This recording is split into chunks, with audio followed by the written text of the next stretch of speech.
You race to the top funds are mostly.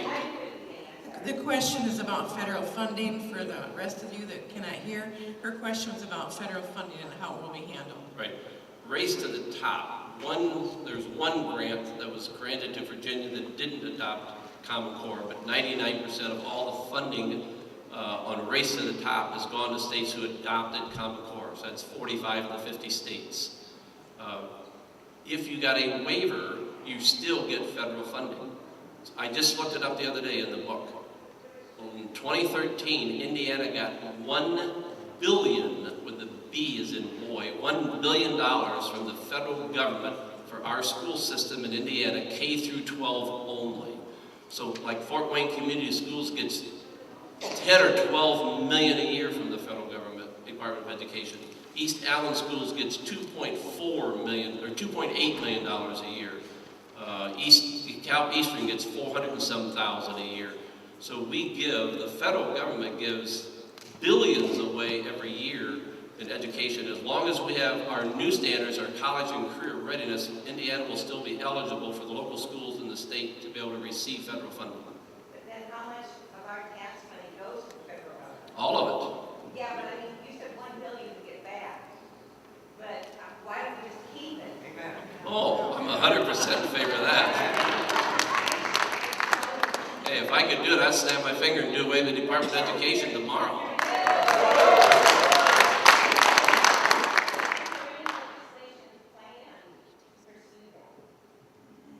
I can't eliminate the Department of Education, but Indiana. Oh, we can establish our state sovereignty.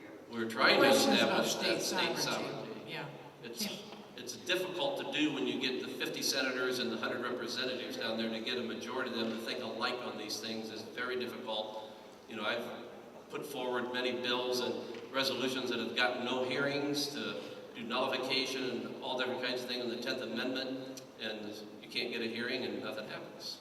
So I do what I can do as one senator, but I would eliminate all federal funding on education to any state in the United States. I just do away with it totally.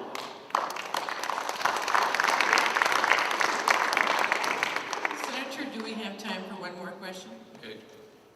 One more question? Yes, ma'am?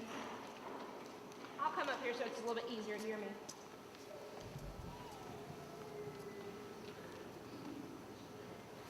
So far, I have attended all summer study hearings, all public hearings for the State Board of Education have done.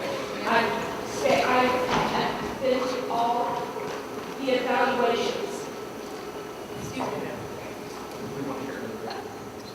Okay, this might be easier. Yes, I was saying I've been to all 4 evaluation meetings down in Indianapolis. The only thing I missed was yesterday when the CCR, College and Career Ready panel, met, because I was not told they met until after they were already done. I was a little fly in the wall. I watched them everything they did. And the first day, they literally just cut and pasted everything. They forgot I was in the room. And the way they were talking was unbelievable. The second go around, they just moved the words around. There has been no change. The 3rd draft came out yesterday. I have a copy of it in the back of the room. It seems like everything's been so rushed. The public comments were done right after the first draft came out, which seems like a little bit backwards to me. They should have been done when the last draft comes out to let us have our input at the final end of things. I was wondering does it bother you the lack of transparency combined with the rush process that they have done? And also the State Board of Education, Superintendent Britz herself, just completely ignoring 1427. Because I've got memos saying, oh no, we're not really on a pause, go ahead and implement. It bothers me greatly, yes. Is there anything we can do about it? I'm doing all I can as one person. I'm doing all that I can. Yeah, is there anything that we can do to help that since she did not do this? 10 appointed members of the State Board of Education. And an 11th person is the Superintendent of Public Instruction, Glenda Ritz herself. So those people you can still contact, email them, have personal meetings with them, whatever you can do to help influence them to make sure that you're getting your message out to them properly. They're the ones who make the final decision. The legislature has never decided the standards. In the 50 years we've been doing it, the State Board of Education has decided all 50 years. And that's who's doing it now. Is there anything we can do about them ignoring 1427 though? Since it was in a law that we were supposed to be on pause, and she sent out a memo saying, no, there is no pause, keep implementing it. Have a press conference, write letters to the editor and expose it. Yeah, absolutely. I've been trying. Yeah, and maybe you can get Andrea Neal, who's a former writer, who's a teacher now, but she's on the State Board of Education, and she would probably write an article. If you give her the information, she'd probably write an article. She's been writing one about every week or so now with her concerns. Yeah. You have contacted her? Oh, good. Yes. Yeah. And I've talked to her twice on the phone the last couple of weeks, and I've emailed her back and forth several times, so I'm in communication with her too, and I think she's doing an excellent job. Just for the state record, I want you to know, I wrote everyone on that list who was Senate Bill 91. Out of all of them, I got one answer. That makes us feel like either they're not listening or they don't care. And we need to be more effective in some other way. Yeah. Well, I think it's getting to them. I mean, they're getting your message, I think. Like in my case, I'll get 4,000 emails in a couple of months. There's no way humanly possible that I can do my job and be a senator and go to committee meetings and all the things you have to do. I can't answer 4,000 emails in 2 months. So if they're getting hundreds or thousands of emails, they all work. They all have other jobs and they work full time. You can't physically do it as much as they might want to. You just simply can't answer all the emails that people send you. It's just impossible. I appreciate and I encourage all of you to continue doing what you're doing because it has to be done. I don't know if you've ever noticed, but on the government building downtown Fort Wayne, engraved on the top of this old building, it says a government of the people, by the people, and for the people. So I'm thankful that those of you that have been participating are doing so, and if any of you have been sitting back waiting for other people to do something, please step forward. And as the senator has said, we need to contact these State Board of Education members. We need to keep plugging them in with letters and emails and anything we can. We cannot let up. The future is too important. No matter where your child is going to go to school in the future, please understand the future of all of America is determined by what happens in public school. That is where children are raised and their opinions are going to be nurtured. Please do not give up. Thank you so much. Stay involved and be vigilant.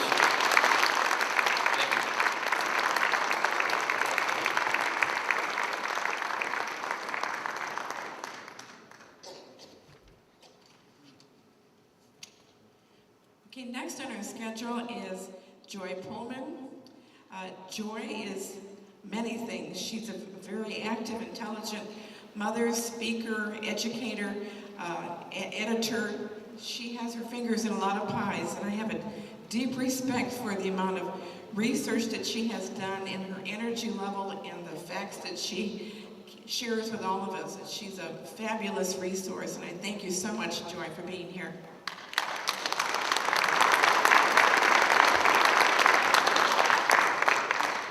Before I start into the things that I prepared to say today, I just wanted to mention that probably the most effective way to make a politician listen is to cost him his job.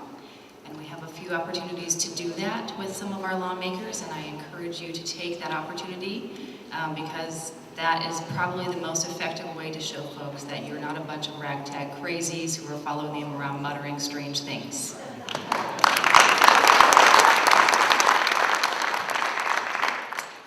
Thank you all for coming today, especially the wonderful folks who organize events like this.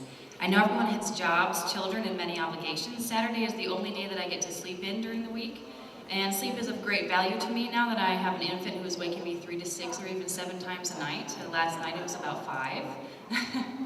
So I understand the opportunity costs to all of us of being here this morning, and I really hope to give you something worth your time and energy. Usually I speak off notes, but today I wrote the whole speech because when I'm not sleeping well, I start rambling. Luckily, Don Kamirjak assigned speaking topics for a half an hour that are worth about 5 books worth of material, so I have plenty to talk about. I'm here to talk about the purpose, the history, and the present state of United States education. We're all here because we are worried. Our country is in crisis. I do not think it is too extravagant to compare these days to other great moments in our history, such as the Revolution, the Civil War, and the Great Depression. At each of these times, we have had to make a big, difficult decision as a people. Right now, we are deciding whether we want a big government and a small people, or a small government and a big people. Whether we want to be isolated in the company of a swarm of bureaucrats or tightly networked within thriving communities who handle their own affairs without the need for bureaucrats. Complicating the matter is the growth of government has eroded our ability to govern ourselves, accelerating further the growth of government as we have less ability to govern ourselves. We're in a vicious spiral that must stop before America is unrecognizable. But how? My husband is a quiet fellow, but he thinks extremely well, and he's the source and the filter for most of the things that you hear from me. When we've talked about this problem, he says he comes down to 2 central sources that he sees. They are education and religion. He doesn't think that he'd make a good pastor, so our choice as a couple and as a family is to focus on improving education. Education is a major source of our current political troubles. This may seem like an odd statement because education is low on the list of topics that conservatives discuss. But as James Madison says in Federalist 51, what is government but a reflection upon human nature? The government we have is a mirror for our body politic. So if our government is sick, we must conclude that our society is sick. How is it? How is it sick? I would say that we act like children rather than adults. We follow our impulses and demand that the government act like some sort of Santa Claus to fulfill our every whim. We confuse whims and rights, temporary happiness, and lasting joy. We have little to no self-discipline. In short, we are a people with little virtue. Government cannot cultivate virtue. Virtue cultivates good government. And virtue is the end and provenance of education and religion. Now I have begun to talk about the purpose of education. Common Core says that the purpose of education is college and career readiness.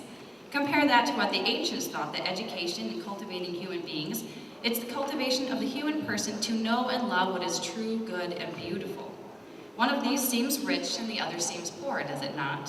One conceives of a human being as something with a mind, a body, and a soul. The other conceives of the human person as a sort of machine, a unit of human capital whose soulless neutrons and electrons are mere grist for society's machine. In order to talk about the purpose of education, we must talk about the purpose of the human being. For education is meant to help cultivate a small child into a grown, mature human being. The problem with this, of course, is that people disagree about the purpose of a human being. So the statist answer is to pretend that education is about something else, while they indoctrinate your children into believing that they are nothing more than work units or information processors or little hedonists whose job is to pleasure themselves. To function, a self-governing republic must be comprised of self-governing people. You hear this over and over again. The famous story, of course, about Benjamin Franklin, when the woman said, after the Constitutional Convention, "What have you given us? A republic if you can keep it." This is political philosophy 101. People who restrain themselves from evil, manage their own affairs with temperance, thrift, courage, honesty, a good work ethic, and so forth, make good citizens. Their internal control means they do not need external control. These virtues our founders knew because they studied the ancient philosophers are essential to a republic. If people do not restrain themselves, the resulting chaos causes people to demand external restraints from government. This is part of why dictators often arise after a revolution. If we do not act like adults, we will be forced to act like children.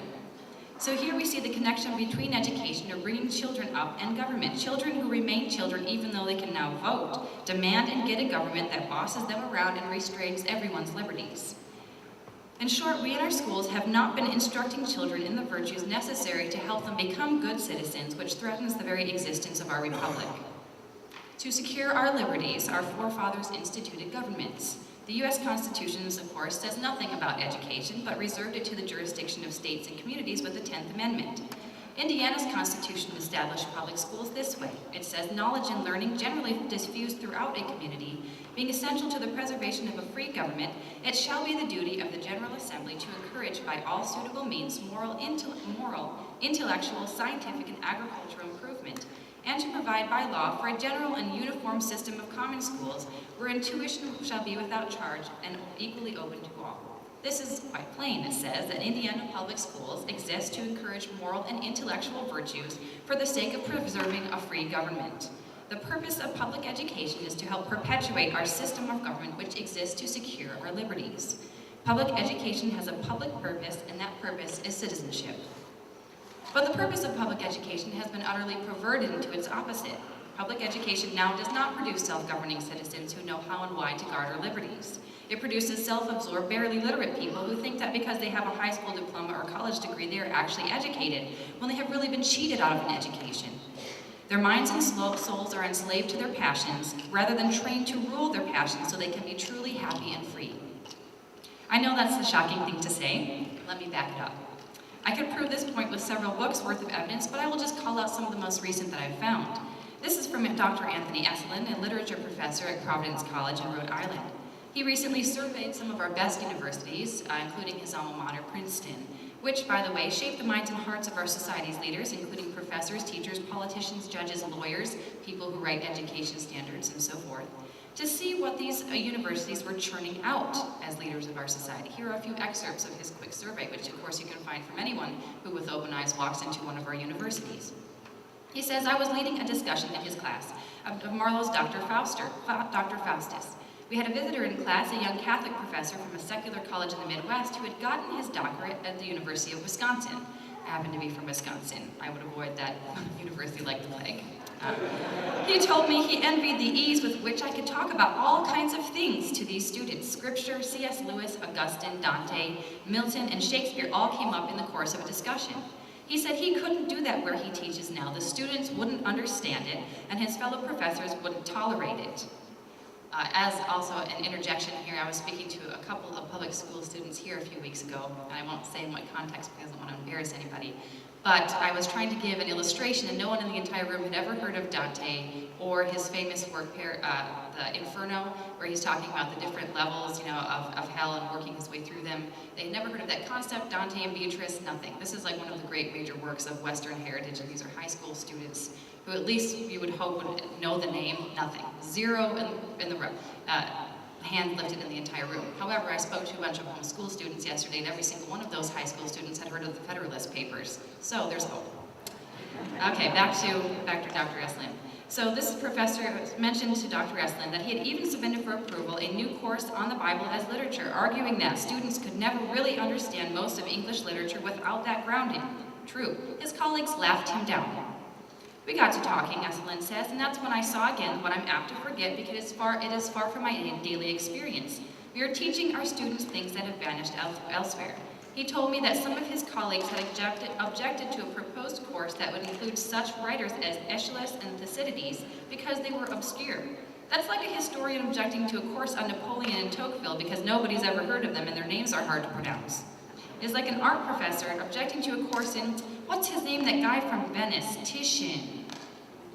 I'm surer than ever that Milton and Donne and Tennyson are not making it into your child's school books because the professors who teach the people who teach your children and who write their textbooks do not esteem these people. Will your child be introduced to the great heritage of English literature at Space Cadet High? Hardly, when that same literature has been shelved at George Jetson University. Close quote. The people in charge of our country, the people writing textbooks, tests, and standards like Common Core largely do not believe in truth, goodness, and beauty. You can tell that just by reading the things they write, like Common Core, which is almost unintelligible. They have been taught to disdain these things by their university professors.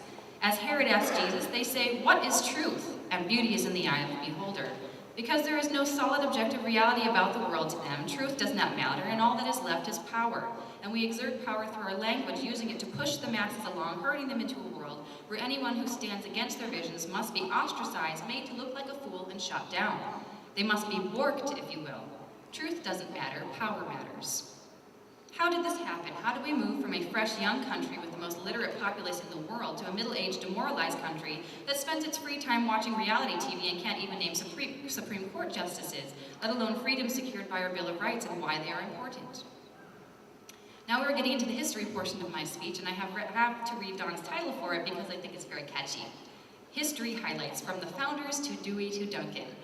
Duncan being Arnie Duncan, our current education secretary. This story in America is a story as old as the world. Since the fall of man, we have all had to daily decide whether we accept an objective reality and truth outside ourselves, or whether we will attempt to force reality to fit our narcissistic, broken wills. The choice is between whether we believe, as Madison said, that man needs government because men are not angels, or whether we believe, as progressives and liberals from all ages assert, that man is innately good but society must be reconstructed to stop corrupting his good little nature. That belief gives them carte blanche to reconstruct society as they see fit, while the other says that government must be limited because it too can be evil and strangle human freedom. These two philosophies are at war and have expressed themselves in many forms throughout the history of the world. In American education, progressives have almost complete control now. The reign began many years ago. When America began, communities were very small typically. For example, in 1647, Massachusetts required communities with 50 or more families to get together and form a school. So it's not like the school district of Fort Wayne or even of East Allen County or so forth. Community essentially means enough people to field a church or a school. That's it. So when America began, communities that small and families were in control of education. They decided how children would become literate, and literacy was viewed as extremely important in the tradition of the Protestant Reformation because everyone had to be able to read the Bible for himself. While basic literacy was considered very important, it was almost everywhere a family and small community concern. I call it small community to emphasize that, as I said, that communities were not the huge groups of people we now have in cities, but hyper-local and less hyper-responsive to parents and hyper-personal. Nothing like most of the public schools that we have today. Essentially, leaving people in towns alone to manage their affairs made the United States the most literate nation in the entire world until progressives began to seize control of public education starting in the mid-1800s, as Neil McCluskey of the Cato Institute shows. Let me quote him. It was not until Horace Mann became the first secretary of the Massachusetts Board of Education in 1837, more than 6 decades after the establishment of an independent nation, that significant efforts to collectivize American education gained traction, a reality that alone dispels the notion that public schooling, as political science Benjamin Barber has put it, is the quote-unquote foundation of our democracy. That's the end of Neil. It's interesting how many parallels the collectivization of American education has to Obamacare. It often began with mandates that everyone purchase not health care but education.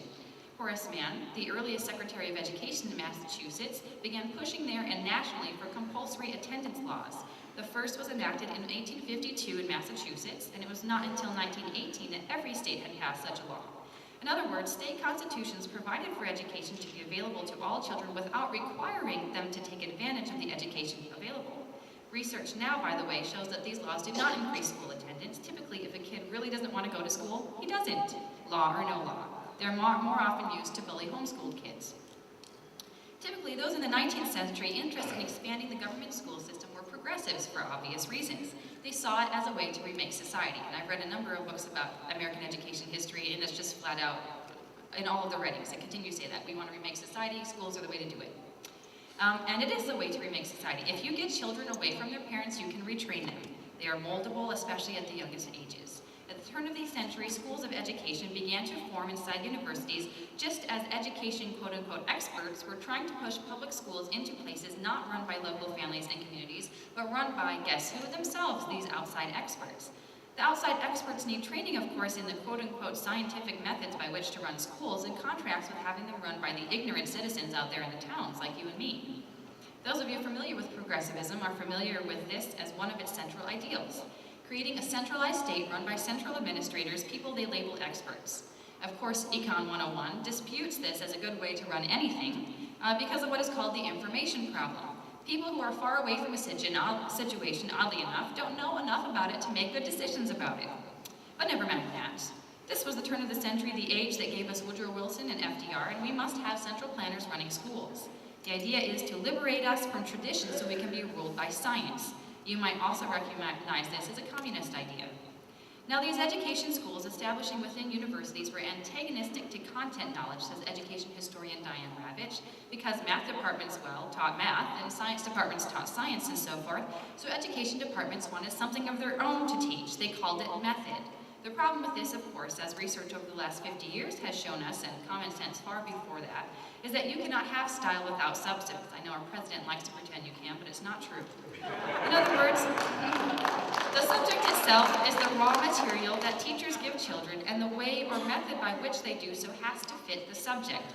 I liken it to building a house. You can't do it with no materials. You need both good technique and good materials, but the education schools then and now don't want to give children any materials. They want a technique with no materials, and that's what they continue to teach teachers today.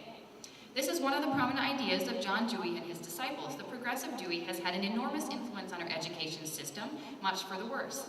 Dewey, like Mann, saw public schools as an engine of social reform, instead of, actually the body by which we transmit our heritage and knowledge to children. Instead of being places to learn about creation for the cultivation of intellectual and moral virtue, schools in these reformers' minds were places to shape children in the image they thought best, with the end goal of reshaping society. You might call this the early social justice philosophy of education. One of its current champions is Common Core architect David Coleman, who now is president of the College Board, sees the SAT as not a measurement of children have learned, but as a springboard, a lever to change society. Back to the early 1900s.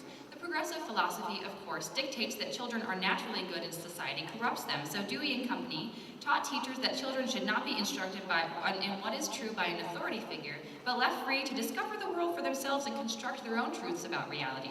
Again, what this practically works out to is leaving children extremely frustrated while they try to come up with ideas that took centuries to work out, like the Pythagorean theorem, or the most efficient way to add large numbers and so forth. This leaves them with a lot of craft projects in class, but very little learning.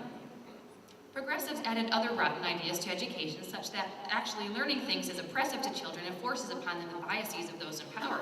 Of course, this just substitutes another bias of those in power, the bias against teaching children a coherent body of knowledge. But never mind that. It took about a generation for these ideas to take over K-12 classrooms because, of course, the next generation of teachers all had to go through these education schools and be trained in this foolish way of non-educating, and all the traditional-minded teachers had to retire and so forth. States started to weed out any teachers who came to teaching other than through colleges of education by requiring an education degree to become a teacher or to get state certification. To this day, although research has demonstrated that teacher certification has absolutely zero effect on teacher quality, states including Indiana demand teacher certification, which is quite convenient for education schools because that mandate creates a false demand for their ineffective product. It also gives them the power to shape all the minds who turn around then and shape all the kids' minds. So right around the 1950s, after education schools and certification mandates were becoming solidified, there started to be national alarms about the quality of public education, if you remember Sputnik and the Cold War and so forth. At the time, the civil rights movement was bursting out into the open, and these and many other items in the ferment had quite an influence on education, some of it quite negative. For one, the federal government began for the first time to get its sticky fingers into education. This started with a few smaller projects in the 1950s, funding mostly math and science education on the pretext of its importance to national security, which, by the way, we've found many years later, and all the money now long gone, that it had absolutely no effect on bolstering our national security. In fact, most of the methods that they promulgated were entirely ineffective and a waste of time. But soon the feds abandoned all pretext that their meddling with education had anything to do with the things the Constitution restricts the federal government to, and in 1965 passed the Elementary and Secondary Education Act under President Lyndon Johnson. It was part of his Great Society initiative, and it started what has become a flood of federal money into K-12 education. Federal K-12 education spending is now on average about 10% of the $600 billion taxpayers now spend on K-12 education every year, but it's like a bit in a horse's mouth. This little piece of iron controls all the rest. In exchange for this bit, or I'm going to mix my metaphors, in exchange for these 30 pieces of silver, the feds lead states around by a noose.